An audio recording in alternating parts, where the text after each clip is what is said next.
Hello, Saints. Recent events have brought back to the forefront the conversations of homosexuality in the Black church. And whereas over the last few days much has been said about Friends and Judas's sinfulness and recklessness, I don't really want to talk about any of that stuff. What I would like to talk to you about today is the culture. Now, I know that I myself am not able to change anything, but what I can do is challenge it. First and foremost, you have to understand that we are a tortured group. The God loving LGBT community. Tortured. We're constantly propped up and used for our gifts and our callings, our anointings, and our abilities, but we're also constantly demonized. And so it creates this internal struggle. We take on this warped view of God, right? We believe that God is big enough to do all these things, but he cannot love us. And then that breeds this self-loathing and it breeds this worthlessness and this hopelessness that no matter what I do, no matter how God uses me, he can use me all day, but he won't love me. And so we have these high rates of suicide and depression. And the church is directly responsible for that. The blood of many, many, many people are on the hands of the church, quite honestly. But we also have our role in the way things are set up now. We have taken all of those things and we've created this culture of secrecy, this culture of shame, this culture of dishonesty, this culture of hiding. Now, many of us do get away from this kind of teaching. We get away from this kind of teaching. Some of us leave the church altogether. We do a lot of unlearning, and we begin to live our lives. Finally, we begin to live our truths. But I feel like a lot of us do a disservice. Most of us do a disservice to the people coming up behind us, the people, the younger people who find themselves experiencing the same things that we did, but they still have no examples of someone living their lives out loud. They see the closeted pastors. They see the DL church members and choir members and artists and all these things. They have the people who dive into their DMs. Hey, I saw you at church, or blah, blah, blah, blah, blah. These are the things that we see. These are the things that we grow up with. We do not have the examples. Who do we have? Who do we have that will break the cycle? The only way to break the cycle that we find ourselves in is through visibility.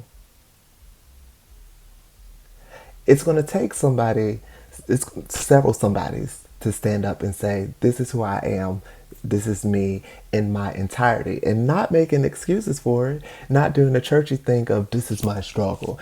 No, my love, it's not a struggle. It's who you are. We're not doing the churchy thing of oh, I went through this and I'm in confusion now because I went through this. No, my love, it's who you are. We're not doing the thing of I've been delivered and I got married. I still have these attractions, but I'm delivered. No, my love, it's who you are. You still have those attractions because it's who you are. We're not doing that. We need good examples for the people coming up behind us so they don't have to experience the same depressions that we did. They don't have to experience the same foolishness that we did. We can change church culture by stepping up and being vocal and being present and being seen. I understand that it's not plausible for everybody to come out. I understand that. I understand that people want to protect their bags. I understand that. But there comes a point where the generations to come have to matter more to you than yourself and your livelihood. We have to take off this selfishness that we put on to protect ourselves. Because in protecting ourselves, we have subjected everybody else to the same ish that we were subjected to. Like I said earlier, I cannot change the culture. I can't do it, but what I can do is challenge it. And what I'm going to do is challenge you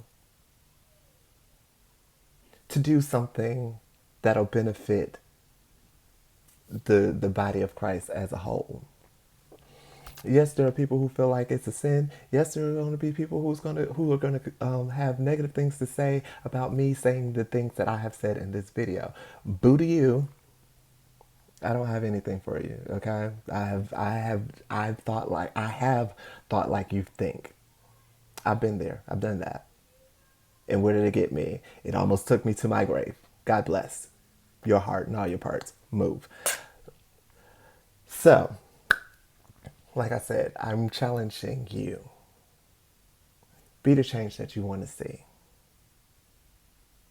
Be the light for somebody else's darkness. Let people see you. I'm not talking about flaws. This is not about flaws. I'm not talking about sin. This is not about sin. I don't believe it to be a sin. I don't have any control over this. I didn't ask for this. I'm not talking about struggle. I'm not struggling. I know who I am. I'm talking about truth. I'm talking about honesty. I'm talking about love. I'm talking about acceptance. I'm talking about loving myself and other people so much that I will put myself out there for the benefit of other people. And I'm going to challenge you, those who can and those who will, to do the same.